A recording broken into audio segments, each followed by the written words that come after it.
Hello my dear students, welcome back to my YouTube channel. मेरे YouTube channel पर आप लोग का बहुत बहुत स्वागत है। डियर स्टूडेंट, आज की क्लास में हम लोग पर्यावरण चोरी और पर्यावरण अपशिष्ट के बारे में पढ़ेंगे।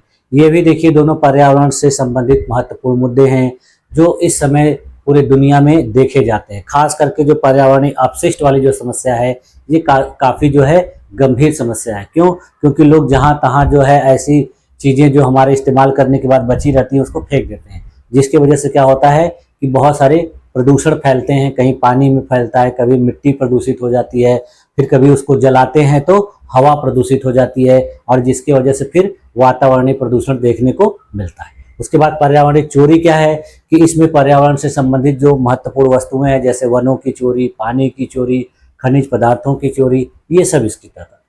आज की देखिए क्लास जो है ये पर्यावरण शिक्षा से संबंधित 9वीं क्लास है। यानी इसके पहले हम लोगों ने 8 क्लासेस में विभिन्न प्रकार के पर्यावरण से संबंधित टॉपिक का, मुद्दों का विस्तार पूर्वक अध्ययन किया है। तो इसी कड़ी में ये आज का जो टॉपिक हम लोग को देखना है। इसके बाद की जो आगे की क्लास है उसमें हम लोग पर्यावरण से संबंधित कुछ महत्वपूर्ण जो संस्थान हैं, जो वैश्विक संस्थान है, जो राष्ट्रीय संस्थान है, उनके बारे में पढ़ेंगे। फिर उसके बाद हम लोग देखेंगे कि भारत में कौन कौन से ऐसे स्थल हैं जो पर्यावरण के दृष्टि से बहुत ही महत्वपूर्ण है। तो जैव आरक्षित क्षेत्र क्या है, रामसर भूमि क्या है, उसके बाद फिर देखेंगे वन अभ्यारण्य क्या होते हैं, भारत के कौन कौन से राज्यों में किस प्रकार के ये सब क्षेत्र हैं। ये सब चीज़ें हम लोग आगे की क्लास में, आने वाली जो क्लासेस हैं उनमें देखेंगे। तो चलिए आज की क्लास में हम लोग सबसे पहले ये 2 महत्वपूर्ण मुद्दे जो हैं, पर्यावरणीय चोरी और पर्यावरणीय अपशिष्ट, इसके बारे में देख लेते हैं। चलिए देखते हैं। हाँ देखिए, आज हम लोग को क्या पढ़ना है, पर्यावरणीय चोरी यानी एनवायरमेंटल थेफ्ट। ये भी देखिए पर्यावरण शिक्षा से संबंधित ही एक टॉपिक है जो आप लोगों के एग्जाम में क्वेश्चंस के रूप में पूछा जाता है। तो देखिए सबसे पहले इसका अर्थ देख लेते हैं। तो पर्यावरण चोरी का अर्थ क्या होता है, देखिए प्राकृतिक संसाधनों का अवैध, अत्यधिक या अनैतिक दोहन जिससे पर्यावरण को नुकसान पहुंचता है, यह क्या कहलाता है, पर्यावरण चोरी। यह जो है चोरी कानूनों को ताक पर रखकर की जाती है और इससे समाज, संस्कृति और आने वाली पीढ़ियों के लिए भी खतरा रहता है। यानी यह एक प्रकार से प्राकृतिक संसाधनों का गैर कानूनी तरीके से दोहन करना है, उसकी चोरी करना है और इसका अत्यधिक उपयोग करना है।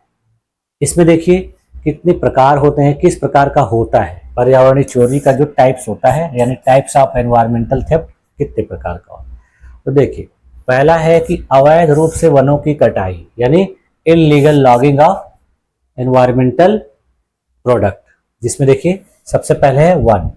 इसमें देखिए बिना अनुमति के या संरक्षित क्षेत्रों से पेड़ों को काटना इसके अंतर्गत आता है।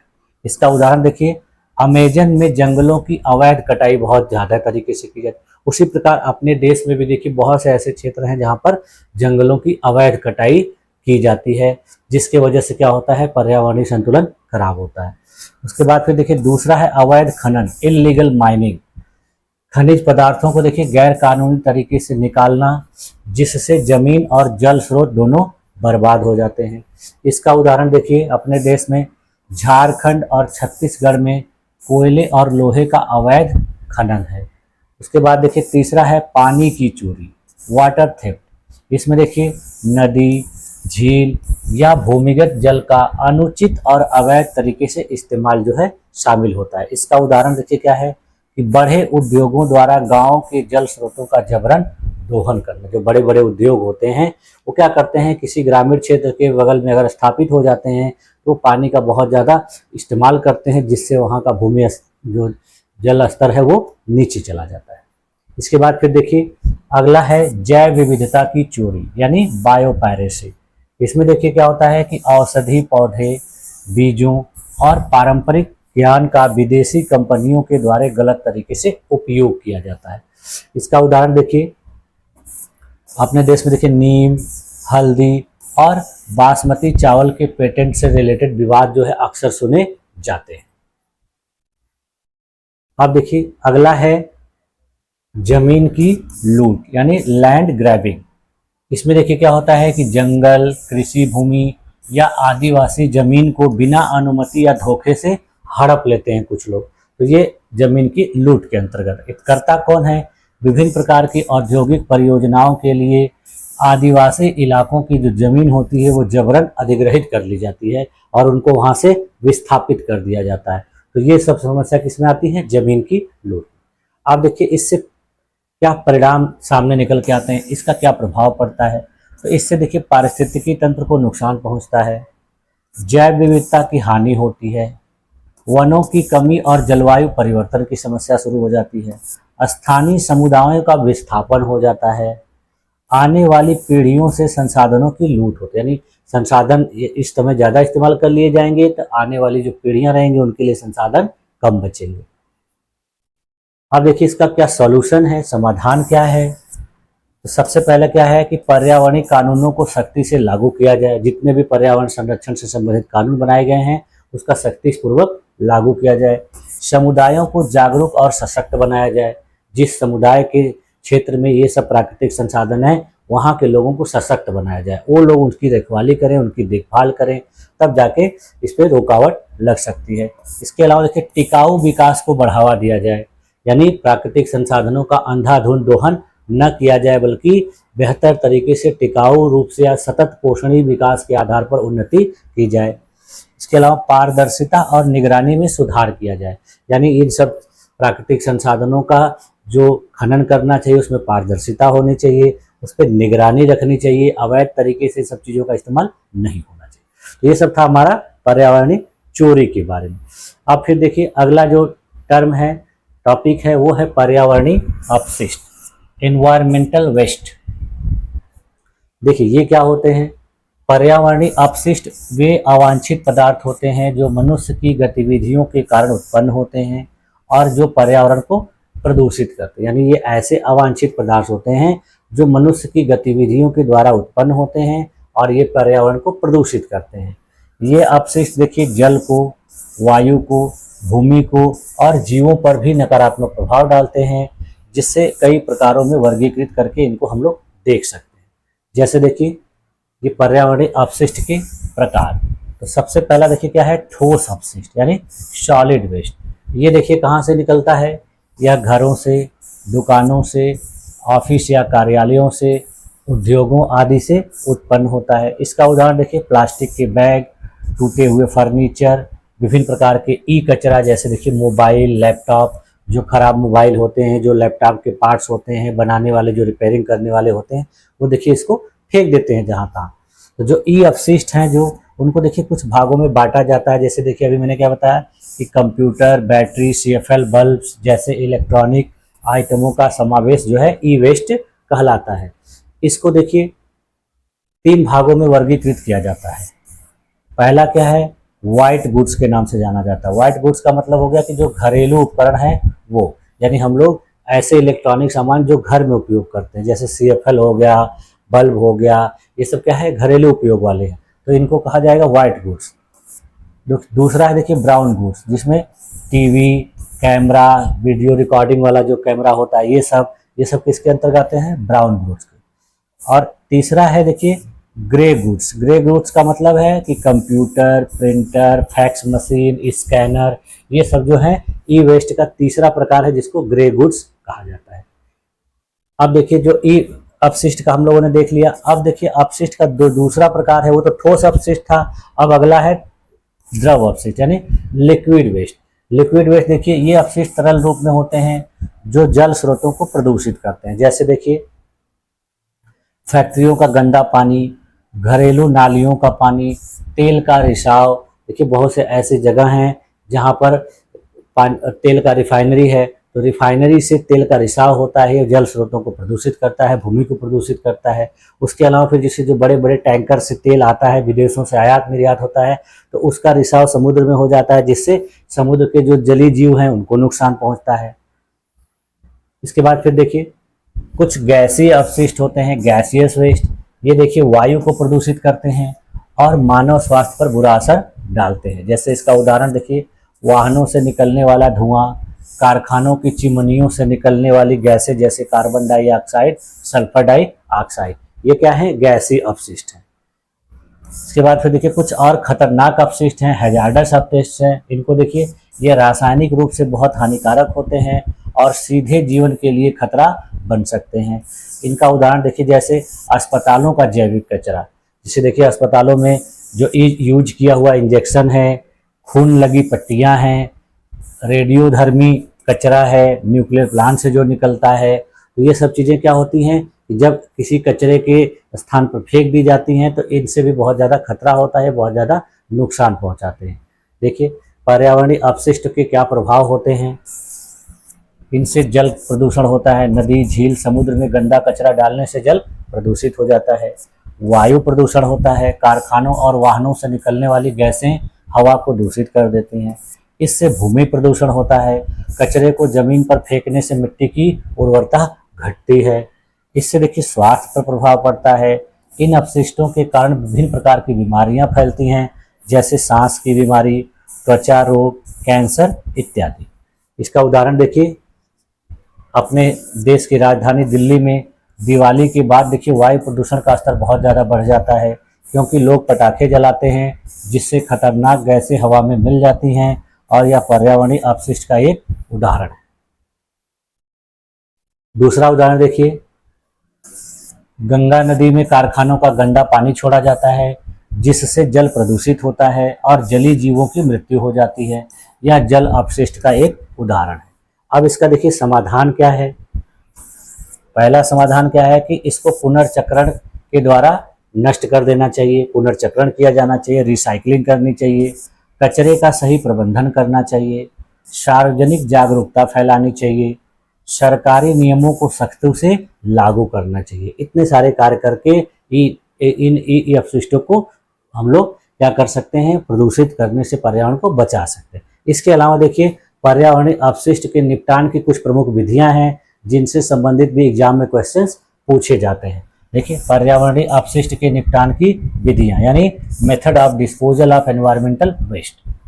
तो देखिए पर्यावरणीय अपशिष्ट को सही ढंग से नष्ट या प्रबंधित करना अत्यंत आवश्यक होता है, ताकि पर्यावरण और मानव जीवन पर इसका असर न हो। यानी जो ऐसे ई वेस्ट हैं, अपशिष्ट पदार्थ हैं, उनको सही तरीके से नष्ट कर देना चाहिए, नहीं तो फिर ये पर्यावरण में बहुत ज़्यादा नुकसान पहुंचा सकते हैं और लोगों को बहुत समस्या हो सकती है।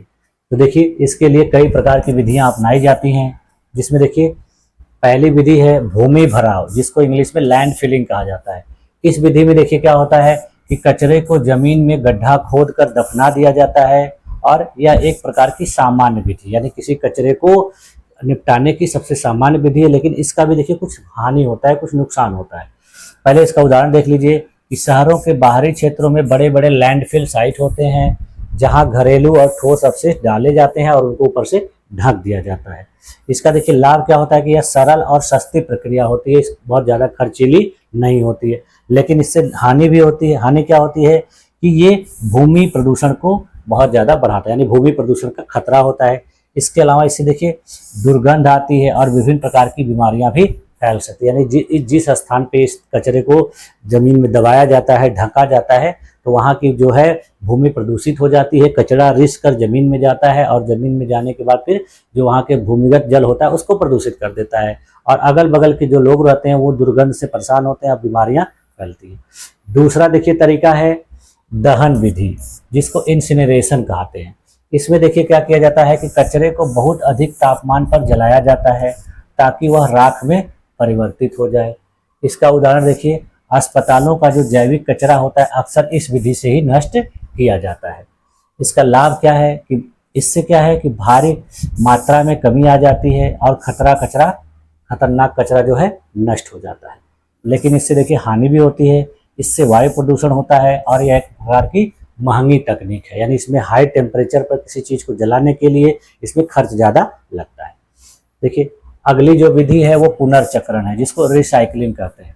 इसको देखिए क्या करते हैं, कचरे को फिर से उपयोगी वस्तुओं में बदलने की प्रक्रिया यह कहलाती है। जैसे देखिए पुराने प्लास्टिक बोतलों को पिघलाकर नई बोतलें बनाना, कागज को रिसाइकिल करके फिर से उपयोग करना। आप लोग देखते होंगे कि जो बहुत से कचरे बीनने वाले लोग हैं वो देखिए क्या है कि प्लास्टिक की वस्तुओं को उठा ले जाते हैं और फिर उसको कबाड़ी की दुकान पर बेच देते हैं, फिर वो कंपनी फैक्ट्री में भेजते हैं, उससे फिर नया प्लास्टिक का वस्तु बनता है। उसी प्रकार देखिए हम लोग जो अपने यहाँ घर में बच्चों के द्वारा कापी किताब इस्तेमाल की गई रहती है, तो उसको भी देखिए कचरे वाले को बेच देते हैं, फिर वो ले जाके उससे नया जो है कागज का सामान बनाते हैं।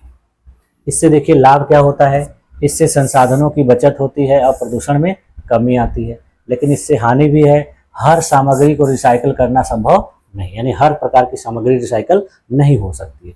इसके बाद फिर देखिए अगला तरीका है खाद निर्माण यानी कंपोस्टिंग। इसमें देखिए क्या होता है कि जैविक कचरे को सड़ाकर खाद बनाया जाता है, यानी घरों पर जो सामान खाने पीने का बचा रहता है उसको एक जगह लोग इकट्ठा करते हैं और जिससे वो सड़ने के बाद क्या हो जाता है, जैविक खाद में बदलता है। गोबर भी रहता है और कचरे रहते हैं, तो इससे देखिए क्या होता है, जैसे देखिए सब्जियों के छिलके, सूखे पत्ते, चाय की पत्तियां इत्यादि से घर पर खाद बनाई जाती है। इससे लाभ क्या होता है, ये प्राकृतिक उर्वरक के रूप में कार्य करता है और इससे मृदा की गुणवत्ता बढ़ती है। हानि क्या होती है, यह केवल जैविक कचरे के लिए उपयुक्त विधि है, सभी प्रकार के कचरे के लिए उपयोग नहीं की जा सकती। फिर अगला देखिए क्या है, अपशिष्ट जल उपचार यानी वेस्ट वाटर ट्रीटमेंट। इसमें देखिए गंदे जल को साफ कर पुनः उपयोग के लायक बनाया जाता है। इसका उदाहरण देखिए विभिन्न प्रकार के सीवेज ट्रीटमेंट प्लांट्स होते हैं जो घरेलू नालियों के पानी को साफ करते हैं और उसको उपयोग के योग्य बनाते हैं।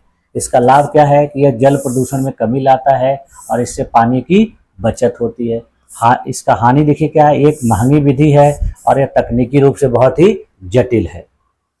फिर देखिए अगला जो तरीका है वो जैव अपघटन विधि है, जिसको बायोडिग्रेडेशन कहा जाता है। इसमें देखिए क्या होता है, इस विधि में सूक्ष्म जीवों की सहायता से जैविक कचरे को नष्ट किया जाता है। इसका उपयोग देखिए कहाँ पर होता है, गोबर गैस प्लांट में होता है। देखिए गोबर गैस प्लांट में गोबर और अन्य जैविक पदार्थों का उपयोग करके ऊर्जा बनाई जाती है, यानी इससे बिजली बनाई जाती है। इसका उपयोग विभिन्न प्रकार के कार्यों के लिए किया जाता है। इसका लाभ देखिए क्या है, इससे ऊर्जा का निर्माण होता है और पर्यावरण के लिए यह सुरक्षित होता है। हानि क्या है, यह सीमित प्रकार के कचरे के लिए उपयुक्त होता है। उसके बाद फिर देखिए अगली विधि है पायरोलाइसिस। ये देखिए क्या है, यह एक प्रकार की रासायनिक प्रक्रिया है जिसमें जैविक या ठोस पदार्थों को बहुत उच्च तापमान पर ऑक्सीजन की अनुपस्थिति में गर्म किया जाता है, जिससे वे गैस, तरल और ठोस उत्पादों में टूट जाते हैं। यह प्रक्रिया अपशिष्ट निपटान और ऊर्जा उत्पादन के लिए उपयोगी होती है। इसकी विशेषताएं देखिए क्या होती हैं। इसका देखिए तापमान जो है आमतौर पर 300 डिग्री सेंटीग्रेड से 700 डिग्री सेंटीग्रेड के बीच होता है। ऑक्सीजन देखिए बिल्कुल नहीं होती या बहुत ही कम होती है, यानी इसमें ऑक्सीजन अनुपस्थित होती है। इससे देखिए कुछ उत्पाद बनते हैं, जैसे देखिए गैस में मीथेन और हाइड्रोजन, तरल चीज़ों में देखिए बायो ऑयल बनता है, ठोस पदार्थों में से चारकोल और बायोचार बनाए जाते हैं। इसका उदाहरण देखिए प्लास्टिक अपशिष्ट का पायरोलाइसिस किया जाए, यानी प्लास्टिक की थैलियों वगैरह का, बोतलों वगैरह का जो पायरोलाइसिस किया जाएगा, देखिए यह पुरानी प्लास्टिक की थैलियों और बोतलों को पायरोलाइसिस के माध्यम से ईंधन तेल में बदला जा सकता है। यह एक वैकल्पिक ईंधन स्रोत के रूप में भी इस्तेमाल किया जा सकता है। ऐसा कहा जा रहा है कि भारत के जो बहुत बड़े कचरे के ठिकाने हैं, स्थान हैं, वहाँ पर इस विधि के द्वारा जो प्लास्टिक के कचरे हैं उनसे बिजली उत्पादन किया जाएगा। इसके अलावा फिर देखिए बायोमास का पायरोलाइसिस होता है। इसमें देखिए लकड़ी, पत्ते, फसल के अवशेष आदि को पायरोलाइसिस द्वारा बायोचार, बायो ऑयल और सिंथेटिक गैस में बदला जाता है। बायोचार को देखिए खेती में उर्वरक के रूप में प्रयोग किया जाता है। अब देखिए इस पायरोलाइसिस के क्या लाभ हैं। पहला लाभ देखिए क्या है, इससे पर्यावरणीय अपशिष्ट का निपटान किया जाता है। यह वैकल्पिक ऊर्जा स्रोत के लिए उपयोगी होता है। इससे कार्बन उत्सर्जन में कमी आती है। पुनः उपयोग योग्य ईंधन और रसायनों का इससे उत्पादन किया जा सकता है। अगला देखिए जो मेथड है वो मिथेनोजेनेसिस है। ये देखिए क्या है, यह एक जैविक प्रक्रिया है जिसमें विशेष प्रकार के सूक्ष्मजीव जैसे मिथेनोजेनिक आर्किया यानी जैविक पदार्थों को तोड़कर मीथेन गैस बनाई जाती है। यह प्रक्रिया भी देखिए ऑक्सीजन की अनुपस्थिति में यानी अवायु स्थिति में होती है। जैसे पायरोलाइसिस भी ऑक्सीजन की अनुपस्थिति में कराया जाता है, यह भी ऑक्सीजन की अनुपस्थिति में कराई जाती है। आमतौर पर देखिए यह दलदलों, गोबर गैस संयंत्रों और अपशिष्ट जल उपचार संयंत्रों में देखा जाता है। ऑक्सीजन की अनुपस्थिति में इसलिए कराया जाता है कि अगर ऑक्सीजन वहाँ रहेगी तो उसमें आग लग जाएगी, इसलिए उसको ऑक्सीजन की अनुपस्थिति में कराया जाता है। इसके देखिए मुख्य बिंदु क्या हैं, यह एक एनारोबिक प्रक्रिया है। इसमें कार्बनिक यौगों का अपघटन होता है। इससे उत्पाद क्या बनते हैं? मुख्य रूप से इससे मीथेन गैस बनती है और कार्बन डाइऑक्साइड बनती है। मिथेनोजेनेसिस का देखिए रासायनिक उदाहरण किस प्रकार से है। यह देखिए CO2 + 4H2 मिलकर क्या बनाते हैं? मीथेन और जो है पानी बनाते हैं। यहाँ पर देखिए कार्बन डाइऑक्साइड और हाइड्रोजन गैस के बीच प्रतिक्रिया से मीथेन बनता है। देखिए यहाँ कार्बन डाइऑक्साइड है और हाइड्रोजन है, इससे मीथेन बन रहा है और पानी बन रहा है। इसका उदाहरण देखिए गोबर गैस संयंत्रों में जो है गैस प्लांट जो होते हैं, ये ग्रामीण क्षेत्रों में गाय भैंस के गोबर को टैंक में बंद करके रखा जाता है और फिर इसी विधि द्वारा देखिए वहाँ पर मेथोजेनिक बैक्टीरिया जैविक प्रणाली को तोड़ते हैं और मीथेन गैस उत्पन्न होती है, जिससे ईंधन के रूप में इसका उपयोग किया जाता है। उसके अलावा फिर देखिए जो दलदली जगह होती है, धान के जो खेत होते हैं, इन जगहों पर पानी भरे होने से ऑक्सीजन नहीं होती है, जिससे जैविक पदार्थ सड़ते हैं और मीथेन गैस बनती है। उसके अलावा फिर देखिए अपशिष्ट जल उपचार संयंत्रों में जो सीवेज ट्रीटमेंट प्लांट होते हैं, वहाँ पर गंदे पानी में जो मौजूद कार्बनिक कचरा होता है उसको एनारोबिक टैंकों में रखकर मीथेन गैस बनाई जाती है। अब देखिए मिथेनोजेनेसिस का क्या लाभ है। इससे देखिए नवीकरणीय ऊर्जा स्रोत के रूप में इस्तेमाल करने वाली जो है ईंधन बनाई जाती है। मीथेन को जलाकर बिजली और ईंधन प्राप्त किया जाता है। इससे कचरा प्रबंधन किया जाता है। जैविक कचरे को उपयोगी ऊर्जा में बदला जाता है इसकी सहायता से। इसके अलावा देखिए पर्यावरण संरक्षण में भी बहुत उपयोगी होता है। ग्रीन हाउस गैसों के उत्सर्जन को नियंत्रित किया जा सकता है इससे, और यदि इसे नियंत्रित तरीके से किया जाए ये बहुत ही लाभदायक होता है। ठीक है, तो इस प्रकार से देखिए आज की क्लास में हम लोगों ने दो महत्वपूर्ण टॉपिक जो है पर्यावरणीय चोरी और पर्यावरणीय अपशिष्ट के बारे में विस्तार पूर्वक उदाहरण के माध्यम से अध्ययन किया, और मुझे पूरी उम्मीद है कि आप लोगों को ये सारी चीज़ें अच्छे तरीके से समझ में भी आई होंगी। मैं इसी तरह देखिए एक एक क्लास में आप लोगों का पर्यावरण से संबंधित जो भी महत्वपूर्ण टॉपिक है, जो भी महत्वपूर्ण मुद्दा है, वो करवाते चल रहा हूँ, जिससे भविष्य में आपको पर्यावरण से संबंधित किसी भी परीक्षा में अगर आपको बैठना पड़ेगा तो आपको कभी भी किसी प्रश्न का उत्तर देने में समस्या नहीं होगी। मैं इन सब टॉपिक को खत्म करने के बाद लास्ट में आप लोगों के लिए MCQ टाइप का भी जो पर्यावरण का क्वेश्चन है वो भी करवा दूंगा। इससे क्या रहेगा कि जब आप लोग किसी ऐसी परीक्षा में बैठेंगे जहां पर बहुविकल्पी क्वेश्चन पूछे जाते हैं तो उसको भी करने में आपको कोई कठिनाई नहीं होगी। अभी क्या है कि इस तरीके से मैं करा रहा इसलिए करा हूँ कि ये जो है BA और B.Ed के सिलेबस में थ्योरेटिकली क्वेश्चन पूछे जाते हैं, तो उसका उत्तर लिखने के लिए इस प्रकार से कराना बहुत जरूरी है। लेकिन लास्ट में मैं ऑब्जेक्टिव टाइप का MCQ टाइप का भी करवाऊंगा, जिससे क्या होगा कि विभिन्न प्रकार के वनडे एग्जाम में भी आप इसका उपयोग कर सकते। ठीक है, और आप लोगों ने मेरी इस क्लास में अपने आप को इतने देर तक बनाए रखा, इसके लिए भी आप लोग का बहुत बहुत धन्यवाद। मिलते हैं नेक्स्ट क्लास में, तब तक के लिए थैंक यू।